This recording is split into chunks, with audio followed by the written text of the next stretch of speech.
Hey everyone, and welcome to Screams After Midnight. And since you're all inside now and you're not able to leave the house, this is a perfect time to listen to two idiots on the internet talk about horror movies and horror movie news specifically on this show. I'm Peter, of course, and joining me, as always, is Tim. Salutations. So yeah, this is our weekly horror movie news show. We talk about box office, we talk about movies in development, all kind of things. Usually look at some trailers before the end of the show. So we'll get straight into it. Start with the box office. Everyone's favourite segment. Tim requested it personally. And this is probably going to be a really interesting segment over the next few weeks where it sort of nosedives to next to zero. More on that in a minute with our first couple of news stories. But obviously, Invisible Man's the highest rated horror movie. Well, unless we call it Bloodshot, and I don't know if we do. But Invisible Man came out at number 4 in its third weekend. As far as the Saturday estimates go, and that is 6.2 million they're estimating for the weekend. So that's that's solid. That's 60 mid 60s now. It's in the millions for the US domestic, and then worldwide it's way over the 100 now. So it's doing solid. Doing solid for its type of movie. In case you were curious, number 1 was Onward, the Pixar movie, for the second weekend in a row. Basically meaning that Bloodshot. I mean, hell, that wasn't even the highest new release. The highest new release was number 2. I still believe. I don't know what that is, but I think it's a Christian movie. I'm better for it then. Number 3 is I could be wrong. Oh wait, that might have been like the. Yeah, I feel like I saw a trailer for it on one of the last movies I saw. I think it's something about a Christian folk singer guy. I could be wrong, but as what it seemed is like to me. Is it as good though as See Me Dance, where the cancer patient fights the devil? I've never even heard of that, but that sounds pretty good. You ever seen the trailer for See Me Dance, spelled with the letter C? No? Oh god, it's one of those famous bad-looking movies. It's probably a good Patreon bonus episode if we can get a hold of it. Hey, I mean, if a girl's fighting the devil sounds like a horror movie. So, and then the same company followed it up with Christmas with a capital C. I don't know if you saw that trailer. Yeah. Is that the Kirk Cameron one, or is that the guy from Married with Children, the neighbor? Because he's in it. Ted McGinley. No. That's Ted McGinley, I think. No. Now Kirk Cameron was on Growing Pains, and he became he was like a bratty little cokehead teen, and then found God and became even more insufferable. And yeah, he makes really, really bad movies. One of the lesser Baldwins is in the Christmas with a capital C, and he's the new atheist in town who owns a lot of the business. And I think I've seen this. Yeah. The standout quote from that movie is it's someone in a store's putting up a big sign that says Happy Holidays, and Ted McGinley's like, what's this? And someone says, oh, Happy Holidays, it works for everyone. And Ted McGinley goes, it doesn't work for me. I mean, we shouldn't be making fun of this. We are a Christian podcast, but it's very funny. Don't you dare! That's such filthy lies. We are not. How dare you? So, Bloodshot is at number 3. Invisible Man's at number 4. And you're probably thinking, wait, didn't The Hunt come out this weekend? Yeah. Which, for the record, we chose to wait until VOD for this, not because of any viruses that were going around, although that was certainly factored in, just in the sense that it was making other parts of life more chaotic, but we're going to do that in VOD. But The Hunt actually kind of bombed. Opened at number 5 with 5.7 million projected. So there you go. Well, that's it's really unfortunate. I mean, I do wonder. Obviously, it would have done better if all the virus stuff wasn't going on. But I wonder how well it would have done. So that's interesting. Yeah, well, it's worth mentioning, even number 1 only did, I mean, the estimate for number 1 is only 12.5 million, so it is a quiet weekend at the box office, understandably, and that is only going to get quieter, especially since, as we're going to get into our news stories in a minute, good segue.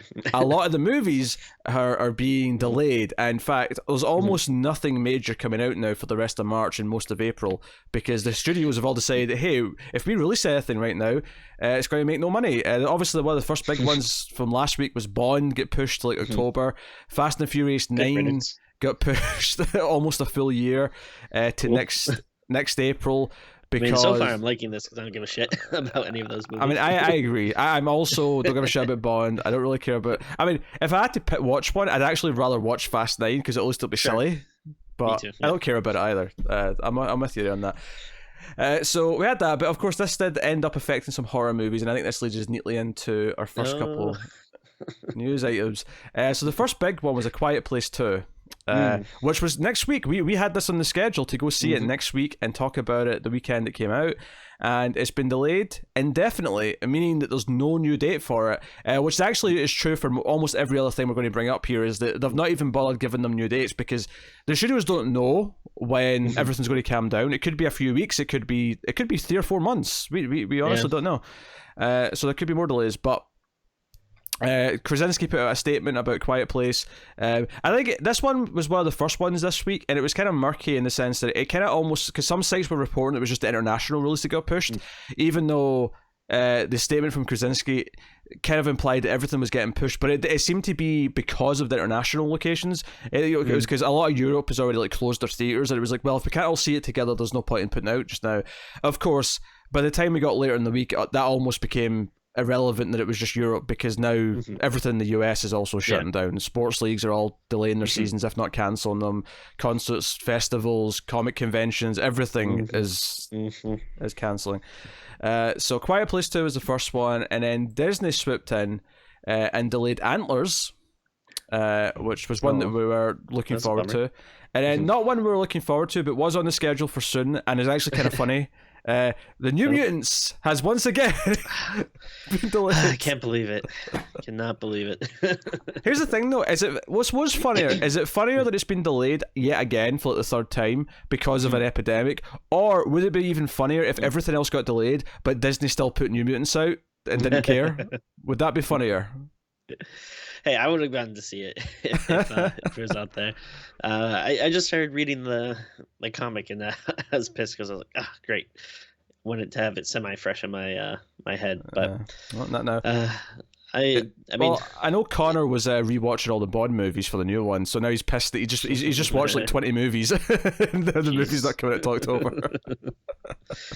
I think the big thing I'm interested in is obviously these will all come out in some shape or form eventually, but I'm just wondering is going to be a long time of staggered releases, or are 50 movies just going to come out one weekend, Well, one of the things that knocks on from this as well, that I've not actually got a news article for, but I know of this, is that a lot of movies and TV shows have shut down production because of this as well. Yeah, that's true. And I think if they're smart, what they really should do is delay everything back a couple of months. So essentially what was the back half of March should now be the back half of May, say, right? Because eventually we're going to hit a little dry spell where all the stuff that got delayed in production is going to need that's true. Theoretically, there should be a dry spell later.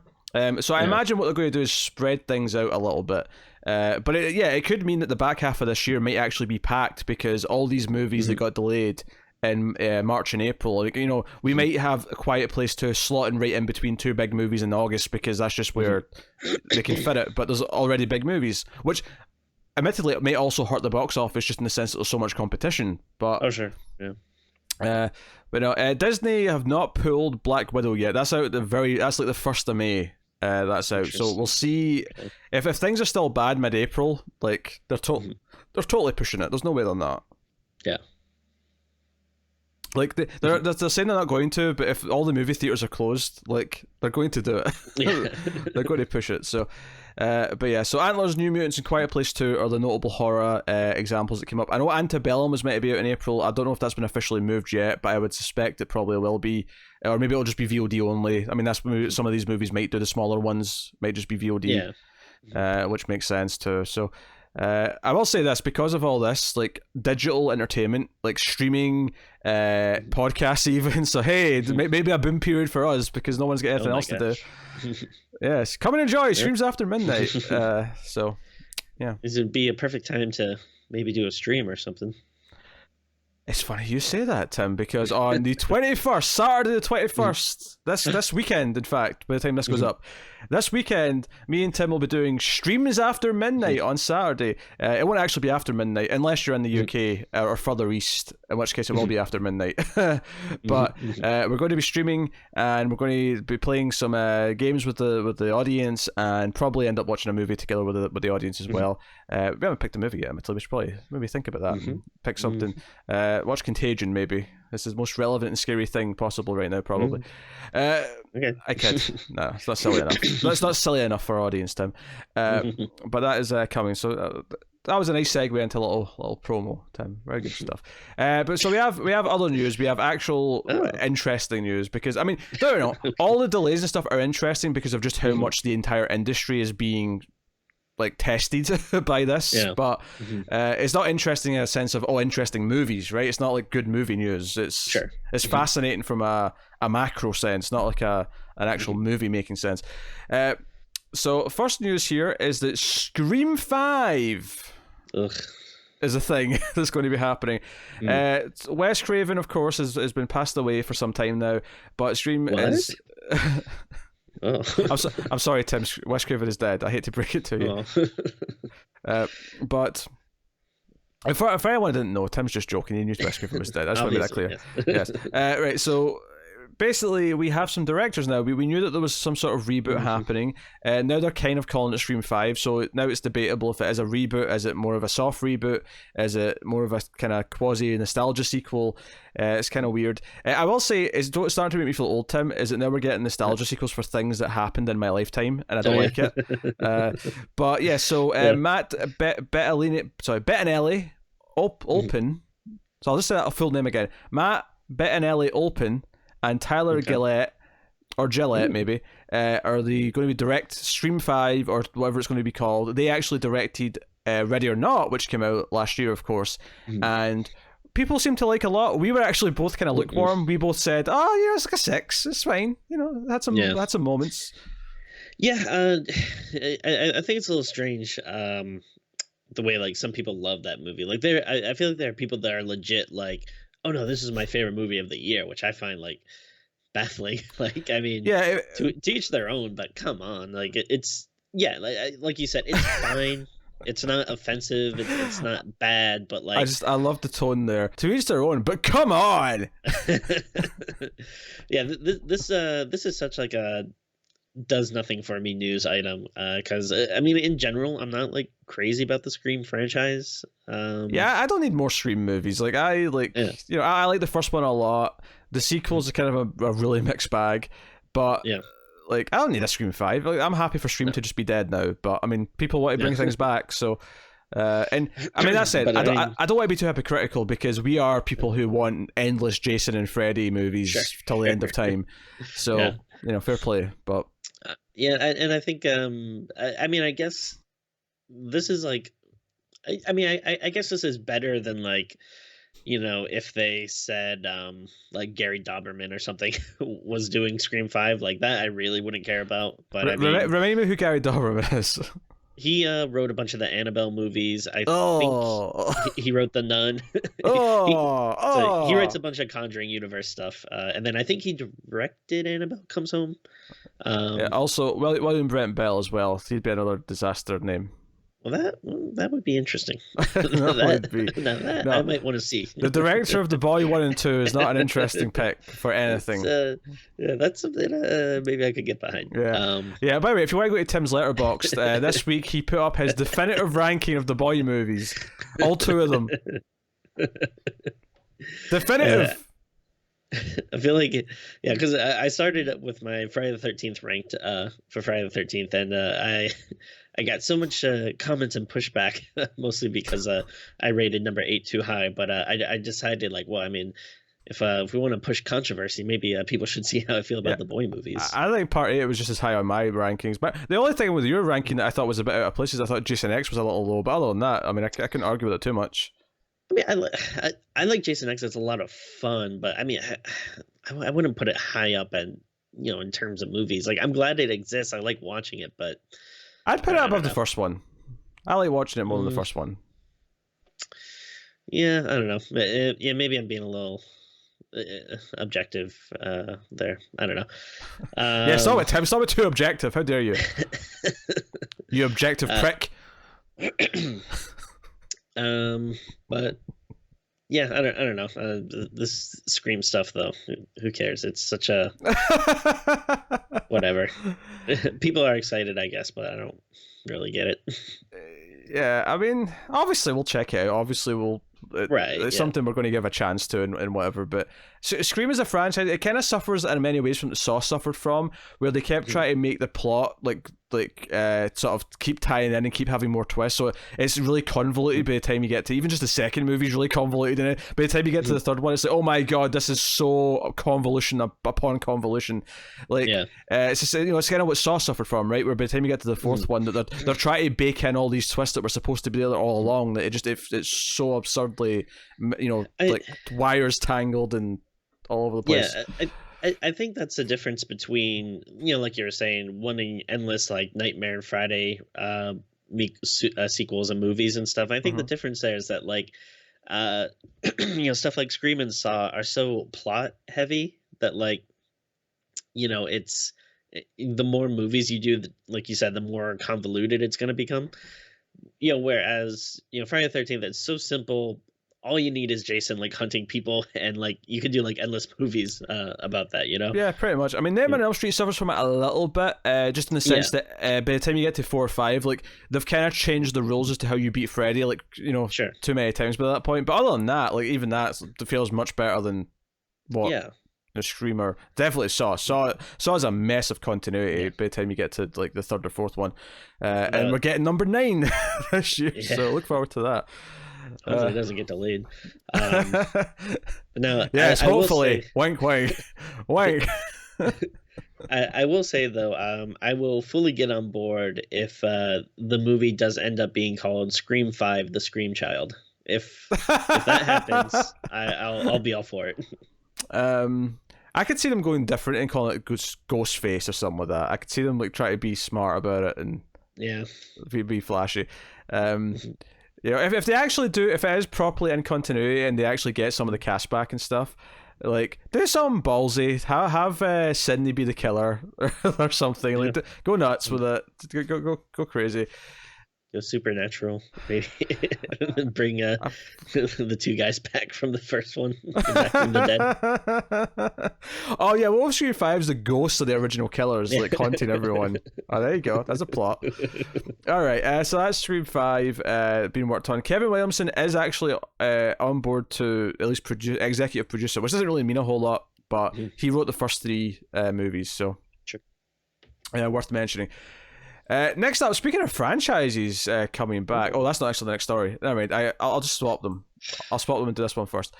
Speaking of franchises coming back, are you ready for a Final Destination?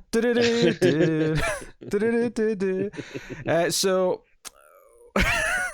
Final Destination, of course, has had 5 entries, and it's a franchise we've not done on the show yet. So this would be a good excuse to maybe start chipping away at them if this it becomes a bit more kind of definite. But we're getting some early details on our next Final Destination, which would be the 6th one in the series.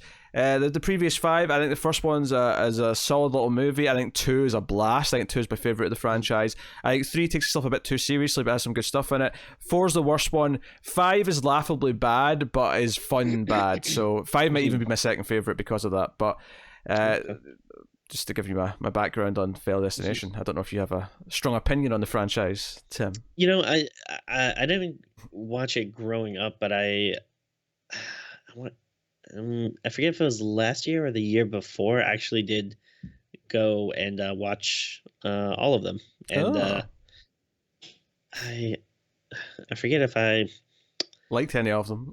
No. I was trying to remember if it was streaming or if I bought like a box set, because I do think there's like one of those cheap, like 4 movies in one kind of thing. But I think it's good. I had fun with it. It's not like my favorite. I wasn't like, oh my god, I love this series. They all kind of blur together in my mind, so I can't really say which ones I like the most. I do remember 2 being rather good.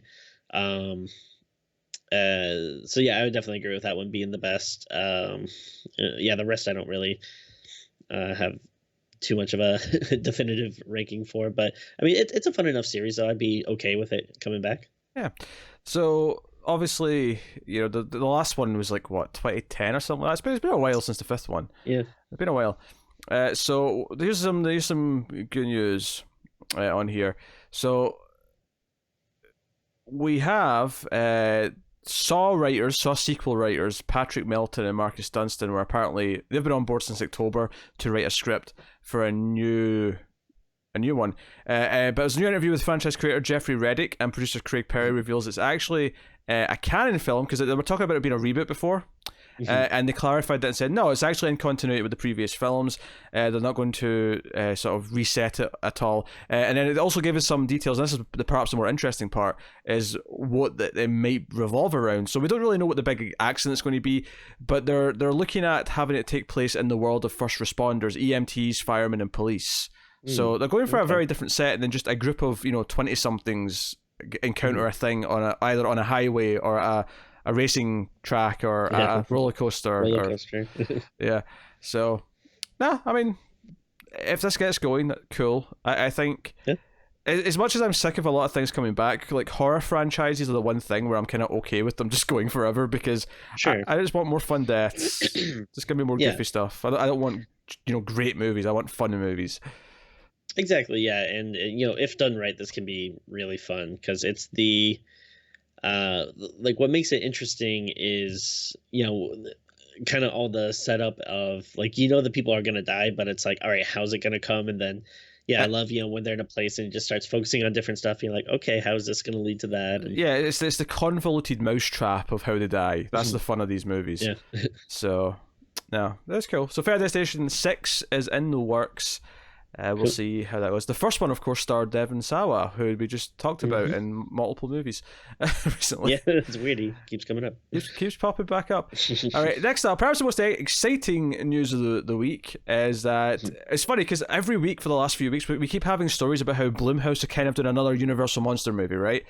So we have another one this week. It was the last week we had what sounded like a Frankenstein movie from James Wan producing. This week we have Karen Kusama, who directed The Invitation, which was one of our favorite horror movies of the decade. Go check out our lists for that one. The video we did, the episode we did, counting down our top 50 of the decade. But she's going to direct a Dracula movie for Blumhouse, and this one's not like the Frankenstein one where it might be Frankenstein, but it might not be. No, this one's called Dracula. They're calling this Dracula. So the project's not housed at Universal yet, technically, but given the relationship they have with Universal, because Universal releases a lot of Blumhouse movies, they distribute a lot of them, and given the fact that Universal seem to want to be involved with a lot of their movies, it feels inevitable that they're going to be involved with Dracula. It just makes sense.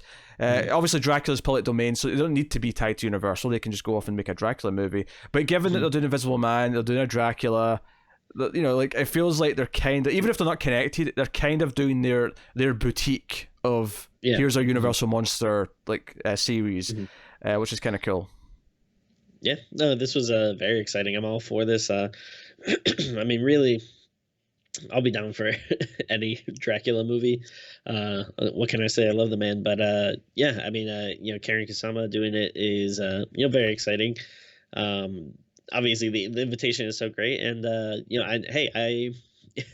say what you will, but I like Jennifer's Body. I think it's pretty, if you go back and watch, I actually think it's a pretty fun movie, but this could be really cool. Yeah, we'll have to do it at some point, because I saw it at the time, but I barely remember it. The other detail here to really mention, though, is that Matt Manfredi and Phil Hay, who wrote The Invitation, are also writing the script for this, so we have the writing team from that movie as well. That's great. So if that means it's going to be a slow burn Dracula movie, where imagine if it's just a dinner party where Dracula's the host and you're just waiting for this, that could be really cool. I can't psych myself up for this, because I'm going to be disappointed when it's more of a normal Dracula movie. I have to flag. I think the big thing I'm interested in is if it is going to be a period piece, or similar to The Invisible Man, if it is something where they're going to try to bring it into like modern, have like a modern setting, and if there'll be like maybe some more like socially relevant stuff, or if it is gonna be like, no, we're just gonna do like a classic Dracula take. So I could see it going either way, especially if my dinner party idea goes. Like, you could totally do that in the past. It's a good question. I mean, the Frankenstein kind of movie that's maybe happening sounds is present day, so they're definitely doing a present day take on that, which is weird because we just had Depraved, which we both kind of liked actually. So we had a decent Frankenstein movie just recently, so we'll see how it all pans out. But this is exciting. This is definitely exciting news. It was kind of funny. Is speaking of Depraved, is I randomly watched a movie on Shudder, which is Wendigo from 2001, and it was fine. It was like, it was like very cheap, but it had some charm to it. But then at the end of it said directed by Larry Fessenden, and I was like, hey, there you go. So he's been making movies for 20 years. Yeah. Look at that. So that's Dracula from Karen Kusama and Blumhouse. Next up, Cleopatra, which is a studio. Cleopatra Entertainment has acquired the North American rights to Skinwalker, a psychological horror film from Luxembourg / Belgium. So, directed by Christian Newman, Skinwalker mixes gothic images, supernatural terror, and psychological drama into a tribute to the great European horror movies of the 1970s. In the film, Regine is a fragile young woman trying to build a new life, safer and happier than the one she had as a child. However, escaping her trauma is not so easy.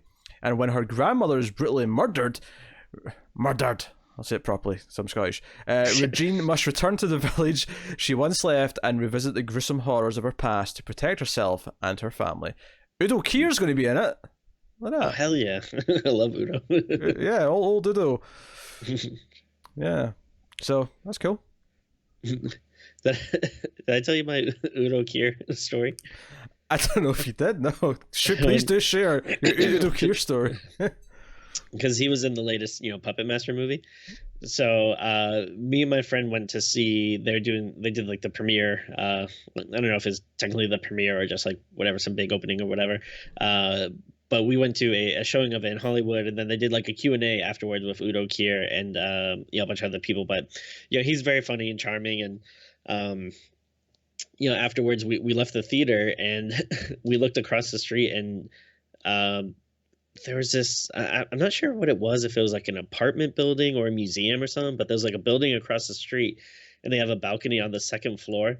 And like, this was just like a few minutes after everything had ended, and Udo Kier was on the balcony of that building next door, and he was just like drinking wine and like waving to people. And I was like, me and my friend were just looking, we're like, hey, isn't that like Udo Kier? It's like, how the hell did he get over there? Like, no one saw him like go there. And then there's some guy, I don't know if he was like an assistant or a worker at the whatever festival or theater or something, but he was like running around going like, has anyone seen like Udo? Has anyone seen Udo? And like me and my friend were like, I think that's him over there across the street. And like the guy just looked at me and just like started yelling. I was like, Udo, like, how'd you get over there? And it was very bizarre. Oh dear. Maybe that's every time Tim's got a little tangent, like a little story he wants to tell about something like this, we'll call it Udo time, or the lowdown, the Udo lowdown. I don't know. Udo's just such a fun name. We have to incorporate Udo into a segment name. Yeah. So this is going to have a VOD release for fall. It's going to get a limited theatrical release late summer. Again, pending viruses and whatnot. We'll see. Sure. So that is what did I say that was called? Skinwalker. That's called. So cool stuff. Next up, Level K has sold Icelandic vampire splatter comedy called Thirst, not to be confused with Chan-wook Park's Korean film, to several territories, including North America, following its market premiere at the European film market. Thirst is directed by Gakur Ulfarsson, and Steinpur Steinperson. I apologize if I'm butchering those. It takes place in a small town where evil is lurking around and strange crimes and brutally frequently occur. I said that really weird. Here's the proper thing. Lingering around in the cold, Thus follows Hulda, a woman who is suspected of being responsible for the death of her brother and is being investigated by the police. After being released from custody due to insufficient evidence, she has nowhere to turn to. Lingering around in the cold, she befriends an elderly man who turns out to be a 1,000-year-old single and gay vampire who brings her brother to life, leading to terrible consequences. That's very specific. That's a very specific description of that vampire. Okay, interesting. Is he played by Udo Kier? Because my interest will shoot up. Sure. Of course, Udo Kier did play Dracula once. He was in Blood for Dracula. We know this just before the comments, light ablaze. But he played a vampire already. He was in Dracula. I know. I saw it once late night on TV. This definitely could be interesting. I don't really. The description sounds, like possibly could be good. I have no idea who these people are or what their pedigree is like, but it sounds like it could be cool. Typical American. Look, do you know who they are? Have you seen their movies? We're good friends. Me and Stein person go way back. I think the interest here with something like this is like, wait, an Icelandic vampire movie that's also like a dark comedy with a gay vampire. Yeah. Like I hear that and I'm like, oh, what's this? What's this? Yeah. You're straight. I'm dying. All right, but I hear that and I think the appeal is, okay, how is that different to like? Because I feel like if I hear this description come out of Hollywood, I'm like, okay, I've got a movie in my head. I know what it is. Right. But I hear this coming from Iceland, or maybe if I heard it coming from like Turkey or something, but what is a movie from there with this description look and feel like? That's kind of where the interest lies. So totally, yeah. So it's where it's coming from is kind of the most interesting part about it. But it's certainly curious. So definitely. Yeah. There you go. Next up, a short film called Larry has been turned into a feature length. So this is it's called Lawrence.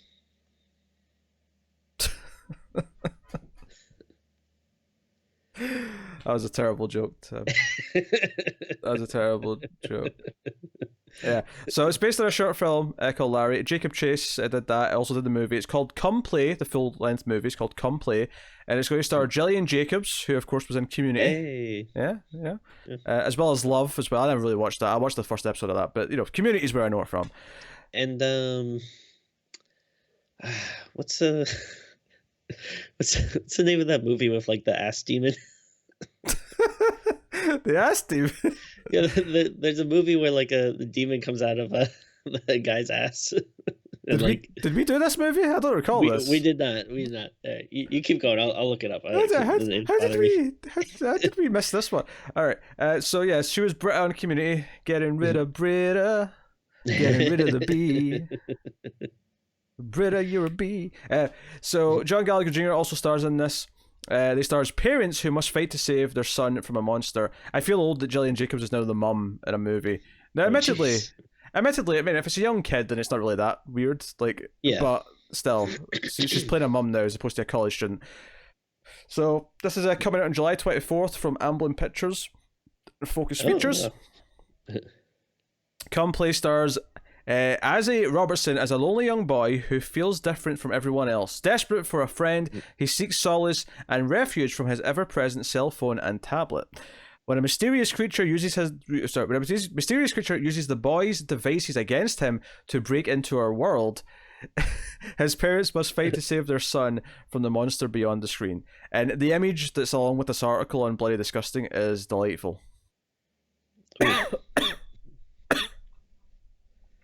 And before anyone cracks any joke, something went down the wrong pipe. It's not. I can't say it. I can't say the word. I can't say the word. So, for the record, the movie I'm thinking of is called Bad Milo, which is so it stars Ken Marino and Gillian Jacobs, and it's about a man learns that unusual stomach pains are being caused by a demon living in his intestines. So essentially, there's a demon that comes out of his ass and kills people, which I don't know. I might have to watch again because I mean, geez, what a premise. But I remember it not being as good as you want it to be. But I may have to watch it again. Was it a difficult film, Tim? Did you not quite get all the themes that were going on? No, I mean it's been a while now. It's like it feels like it was recent, but it's 2013, so I probably saw it like 7 years ago. But sure. I remember it not being as like crazy and outlandish as I had hoped. Which So it was before Streams After Midnight. That's why we didn't do it. That makes sense. Yeah. So that makes a lot of sense. That makes a lot of sense. Which, by the way, 5th anniversary coming up. Oh my god. Coming up, yeah. May's Send our us 5th money. I think maybe we'll do some special questions or something for the anniversary. Okay. Some sort of Q&A. I don't know. Anyway, let's move on. We got some trailers to talk about here before we wrap up the news. The first one is for a foreign film called Koko-di Koko-da, and I remember this title because it was in the news a while back, but we have a trailer for it now. Here's the description for the film. This is... So, this is coming out... Well, that's the thing. It says it's coming out on March 27th, but I mean... We'll see. It's small enough because it's a foreign movie that maybe they'll still just put it out and just like it'll just do no business because of it. But so here's a description. Eileen and Tobias are a happily married couple who regularly vacation with their young daughter. The family is on a dreamy holiday when an innocuous case of food poisoning derails their plans and fever alters the course of their lives. 3 years later, the once loving couple is on the road again to go camping, looking for one last chance to go back to the way things used to be. But what was once lost, and our characters instead find themselves having to relive the same nightmarish events as the day and the horrors it brings repeat themselves indefinitely. Together, they must overcome their trauma, reconcile with their past, and fight for their lives over and over and over again. So this is kind of a Happy Death Day, Groundhog Day style premise. Yeah, it's kind of funny is I didn't get that at all from the trailer. Like the trailer didn't really seem like there was a like in essence of being like stuff being repeated. Although like there was a comment that said it was like Groundhog's Day, which I was like, oh, is it? But there was one moment. There was a moment where the guy wakes up in the tent. And it felt like he was like panicking because it was repeating. Oh, yeah. So there was one moment that made me feel like that. But admittedly, I thought that because I kind of knew the premise before I watched the trailer. What's interesting about this is that I feel like even Happy Death Day, of course, has a lot of comedy in it. Obviously, Groundhog Day is a comedy. Edge of Tomorrow, which is a sci-fi sort of action movie equivalent, has also got a lot of comedy in it. I feel like this movie is playing it dead straight. This is like a serious horror movie that wants to completely terrify you, but it's using the repeating day mechanics to do it. So I'm curious to see if it can pull that off. Yeah, I thought the trailer actually looked pretty interesting. Like the, whatever, I don't know what exactly these people are, but I guess what the antagonists or whatever they are in the woods like look kind of interesting. They look like, I don't know, like carnival barkers or something, but there's kind of a menacing quality to them, especially being like all the way out of here in the woods. And I don't know what Koko-di Koko-da or whatever it means, but it is kind of a fun little creepy thing to say. Yeah, I mean, a lot of the images of this are like a white cat, like in a dark forest. Like that's kind of the images they're using for like a lot of the promo stuff. Yeah, so I'm definitely intrigued by this. Yeah. Oh, the poster's kind of wacky as well. It's got like a sort of spiral effect, and you got the old like carnival-looking host dude and a couple of people. Like there's a guy holding a pig. there's a lot of weird stuff going on here. Which I presume, because it kind of avoids it in the description, but it sounds like their kid dies, like, and that's why they're trying to get back to normal years later, and then they start to relive everything. So it's got a bit of a nightmare quality to it as well, because it's going back to this worst day of their life, probably. That makes sense. Yeah, so that's Koko-di Koko-da. It looks interesting. Certainly curious when that comes out. And then the other trailer we're going to look at this week is an Irish aquatic horror film called Sea Fever, which they're saying is going to come out in April. But I am assuming that, it's just VOD. Well, no, it says theaters as well. I am assuming the theater release is going to be cancelled, but the digital release is scheduled for early April. This is, so here we go. Siobhan is a marine biology student who prefers to spend her days in the lab alone. She has to endure a week on a ragged fishing trawler where she's miserably at odds with the close-knit crew. But out in the deep Atlantic, an unfathomable life from Why can't I speak today? It's not happening. An unfathomable life form ensnares the boat. When members of the crew succumb to the strange infection, Siobhan must overcome her alienation and anxiety to win the crew's trust before everyone is lost. What's so funny about this is that I watched this trailer and all I could think about is that it's just a remake of Leviathan, but with Irish accents, and it's like a boat on top of the sea as opposed to underneath it.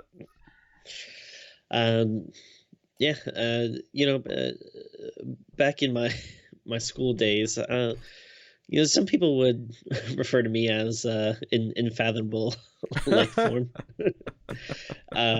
So this registered with me. No, I thought this looked like really cool. I'm in for it. It's seems like there might be like some cool special effects, and I always love a good sea movie.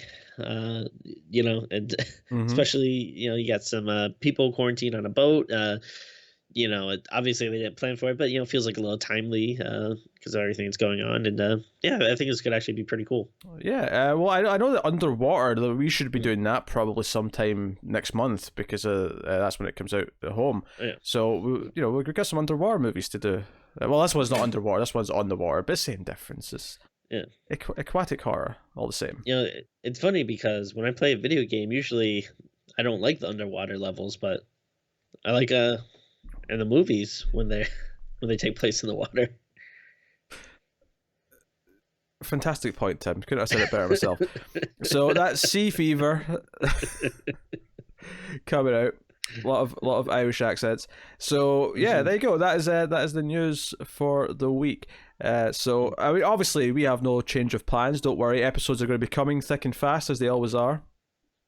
And like we see, we've got a stream coming on Saturday night. Something to do when you're staying in the house because you can't go out and do anything because there's nothing going on for obvious reasons. So yeah, stick with us for some screams after midnight. Any final points you would like to make, Timothy? Let's see. What have you like gone out at all or anything? I'm not sure what it's like over here, but it definitely does feel like a horror movie over here. Like we went to do some grocery shopping, like not even like panic shopping, but just like normal, like a regular grocery shop that we do once a week, and it's weird. The shelves are like you have like entire shelves that are empty. It's hard to find stuff, and like we saw like people walking around in like gas masks and stuff. It's very strange. Yeah, I not saying any gas masks, but these store shelves are kind of barren. There's definitely certain things going missing, and I know a couple of local stores have actually just closed for the next couple of weeks. Yeah. So that is what it is. Yeah. Definitely feels like the start of a zombie movie. Like when you love horror, you can't help but kind of see these tropes and be like, oh yeah, this feels like when everyone's starting to scavenge and stuff. Hopefully, it ends better than most of those for sure end up. So I can't speak English today, that's okay. So let us know what you thought about the news that we had in the comments below. Like and subscribe, all that stuff. Get us on the Twitters at Screams Midnight for your horror movie updates and jokes from Tim, if you can even call him that. But you can go and have a look at the Twitters. If you want to support everything we do, of course, you can head over to patreon.com/MailFuzzTV and support us for as little as $1 per month. And for that $1, you get a bonus episode of Screams After Midnight every month, an exclusive episode reviewing a movie that everyone else doesn't get. You can feel all high and mighty with yourself. At the $5 tier, you get to vote once per month on an episode between 4 options, and you get episodes a day early. All the movie review episodes go up a day early for patrons, so go and have a look and see if you want to support everything we do. But that is us. That has been Screams After Midnight, so thank you once again for watching or listening. We always appreciate it. Keep watching scary movies, guys, and we'll see you next time.